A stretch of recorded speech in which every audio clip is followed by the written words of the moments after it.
அல்லேலூயா. ஆமாம், அதனால் வேத தியானத்தையும் ஜெபத்தையும் நீங்கள் அதிகரிக்கணும். ஒரு நாளைக்கு குறைந்தபட்சம் தசம பாகம்னு எடுத்தால் நமக்கு 2.5 மணி நேரத்துக்கு மேலே வருது. எவ்வளோ நேரம் வருதுங்க சொல்லுங்கள்? எவ்வளோ நேரம் வருது?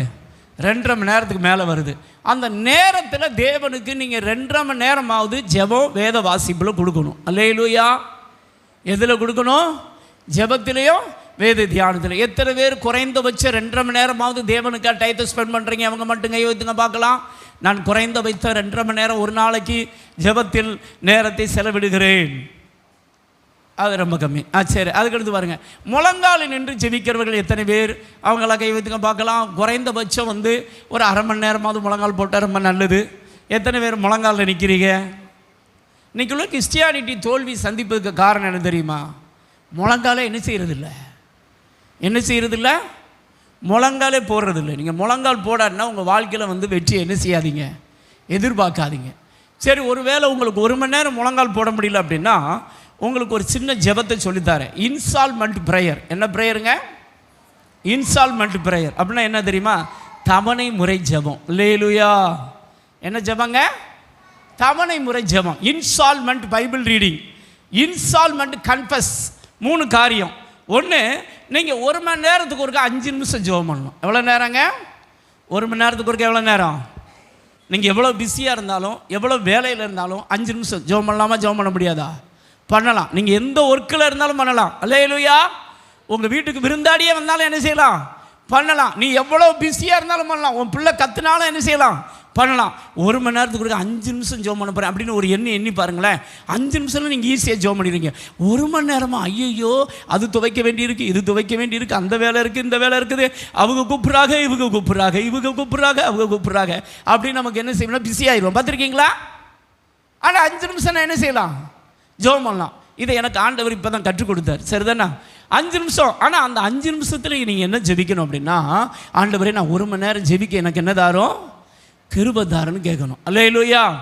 அந்த 5 நிமிஷம் ஜெபத்தில் வீட்டில் இருந்தால் முழங்கால் போடுங்க. எத்தனை நிமிஷம் முழங்கால் போடுங்க? ஐயா, எத்தனை நிமிஷம் முழங்கால் போடுங்க? 1 மணி நேரமாக கால் வலிக்கும் பாஸ்டர். என்ன வலிக்கும்? மேல் வலிக்கும் பாஸ்டர். என்ன வலிக்கும் அப்படின்னு சொல்கிறீங்களே.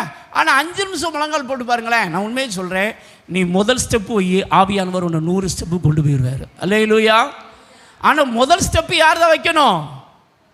சொல்லுங்கய்யா, நீங்கள் தான் வைக்கணும். சொல்கிறது புரியுதா? நான் முதல் ஸ்டெப்பு கூட வைக்க மாட்டேன், ஆனால் 100வது படிக்கு போகணுன்னா நடக்கிற காரியமே கிடையாது. அல்லேலூயா. அது மாதிரி பைபிள் வாசிப்பு 5 நிமிஷம் வாசிக்க போகிறேன். எத்தனை நிமிஷம் வாசிக்க போகிறேன் அப்படின்னு வாசிங்களேன். ஒரு 3 வசனம் வாசித்தாலும் பரவாயில்ல. எத்தனை வசனம் வாசித்தாலும் பரவாயில்ல.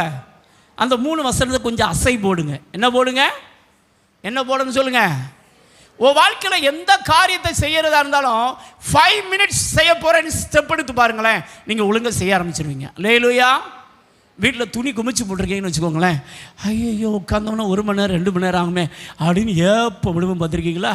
அந்த காரியத்தை நான் ஒரு 5 நிமிஷத்தில் ஒரு 2 துணி துவைக்க போகிறேன். எத்தனை நிமிஷம் துவைக்க போகிறேன் அப்படின்னு ஸ்டெப் எடுத்து பாருங்களேன். நீங்கள் ஈஸியாக செஞ்சுருவீங்க. அல்லேலூயா. இந்த ரயில்வே ஸ்டேஷனில் பார்த்துருக்கீங்களா? லிஃப்ட் ஒன்று இருக்கும். முதல் படியில் நீங்கள் காலை வச்சா போதும், அது உங்களை எங்கே கொண்டு போயிடும்? மேலே. எத்தனை பேர் முழங்கால் போட முடியல? உங்களுக்கு ஒரு நற்செய்தி. என்ன செய்தி தெரியுமா? நீ 5 நிமிஷம் முழங்கால் போடு, உன்னை 1 மணி நேரம் ஆவியானவர் முழங்கால் போட்டு ஜெபிக்க பலன் தருவார். அல்லேலூயா. எத்தனை நிமிஷம் போடணும்னு சொல்லுங்கள் பார்க்கலாம். எத்தனை பேர் போடலாம்னு நினைக்கிறீங்க? அவங்களாம் கை வைத்துங்க பார்க்கலாம். 5 நிமிஷம். ஐயா, அதுக்காக 5 நிமிஷம் வாழ்க்கையை ஓட்டிடக்கூடாது. புரியுதா? பாச சொல்ல ரொம்ப வசதியாக போச்சுடா. 5 நிமிஷத்தோடு நம்ம சாப்டரே என்ன செஞ்சுருவோம்? முடிச்சிருவோம்னு சொல்லி வந்துடக்கூடாது. 1 மணி நேரம் கன்ஃபார்மாக என்ன செய்யணும்? ஜெபிக்கணும். ஆனால் முதல் ஸ்டெப் வைக்கிறதுக்கு தான் உங்களுக்கு ஆலோசனை சொல்கிறோம். அல்லேலூயா. ஆமாம். அதனால் 5 நிமிஷம் என்ன செய்யுங்க? ஜெபம் பண்ணால் சோதனையை சாதனையாக மாற்றுவீர்கள். என்ன செய்வீர்கள்? சோதனையை இல்லைன்னா சோதனையை வேதனையாக மாற்றுவீர்கள். பக்கத்தில் கைப்பிடி சொல்லுங்கள். சோதனையை சாதனையாக மாற்ற போகிறீங்களா இல்லை சோதனையை வேதனையாக மாற்ற போகிறீங்களான்னு கேளுங்க. இப்போ கையை பிடிச்சி கேளுங்க. சோதனையை வேதனையாக மாற்ற போகிறீங்களா சோதனையை சாதனையாக மாற்ற போகிறீங்களா? எத்தனை பேர் சோதனையை சாதனையாக மாற்ற நினைக்கிறீங்க? அவங்களாம் ஜெபம் பண்ணா தான் ஐயா ஜெயிக்க முடியும். ஜெபம் பண்ணான்னா என்ன செய்ய முடியாது? ஜெயிக்க நீங்கள் ஜெபம் பண்ணலை அப்படின்னா நீங்கள் தேவனிடத்திலிருந்து எந்த நன்மை என்ன செய்ய முடியாது? பெற்றுக்கொள்ள முடியாது. ஜான் வெஸ்லி என்று சொல்லக்கூடிய தேவ மனிதர் சொல்கிறாரு, நாம் ஜெபிக்காமல் தேவன் தாமாக கிரியை செய்வது இல்லை. நாம் ஜெபிக்காமல் என்ன செய்கிறது இல்லையா? தேவன் தாமாக என்ன செய்வதில்லை, கிரியை செய்வதே இல்லை. அப்போ நல்லா கவனிக்கணும். நீங்கள் ரட்சிக்கப்படும் போது கர்த்தர் இலவசமாக கிருபை தரார், இலவச அபிஷேகம் தரார். ஆனால் அதுக்கடுத்து அனுதின வாழ்க்கையில் நீ நிறைய ஜெயத்தை பெற வேண்டி இருக்குது. நீங்கள் ஜெயிக்கணும் அப்படின்னா உங்கள் வாழ்க்கையில் ஜெபம் ரொம்ப அவசியம். 1 மணி நேரமாவது நம்ம ஜெபிக்கணும், அதை கர்த்தர் எதிர்பார்க்கிறார். ஆனால் 1 மணி நேரம் ஜெபம் அப்படிங்கிறது நமக்கு பெருசாக தெரியுது. ஆனால் இன்ஸ்டால்மெண்ட் ப்ரேயர்னா ஈஸியாக செய்ய முடியும். பண்ண 1 மணி நேரத்துக்கு ஒருக்கா நீங்கள் 5 நிமிஷம் ஜெபம் பண்ணிங்கன்னா 12 மணி நேரமாவது நீங்கள் விழித்திருப்பீங்கன்னு நான் நம்புகிறேன். அல்லேலூயா. எத்தனை மணி நேரமாவது விழிச்சிருப்பீங்க?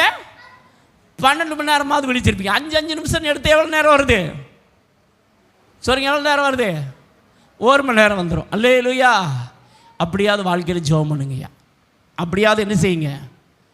மார்ட்டின் லூதர் சொல்கிறார், ஊழியக்காரர் சொல்கிறாரு, உன் வாழ்க்கையில் நீ கர்த்தருக்காக ஓடணும். கர்த்தருக்காக என்ன செய்யணும்? ஓடணும். உன்னால் ஓட முடியலையா? நட. என்ன செய்ய? நட. நடக்க முடியலையா? தவண்டாவது வா. ஆனால் உட்காந்துட மட்டும் செஞ்சிடாத. என்ன மட்டும் செஞ்சிடக்கூடாது? தவளையாவது செய்யுங்கய்யா. ஆமையை போல கொஞ்சமாவது என்ன செய்ய? என்ன செய்யுங்க? அசைங்க. அல்லேலூயா. என்ன மட்டும் செஞ்சிடக்கூடாது? உட்கார மட்டும் செஞ்சிடக்கூடாது. ஒன்று ஓடணும். கர்த்தர் உன்னை அழைத்தது ஓட்டத்துக்கு தான். ஆனால் ஓட முடியலையா? நடக்க முடியலையா? தவளையாவது செய்ய. ஆனால் உட்காந்துட மட்டும் செஞ்சிடாத. உட்காந்துன வாழ்க்கை டேஞ்சர் ஆகி போவோம். நான் இப்போ சொல்லுங்க.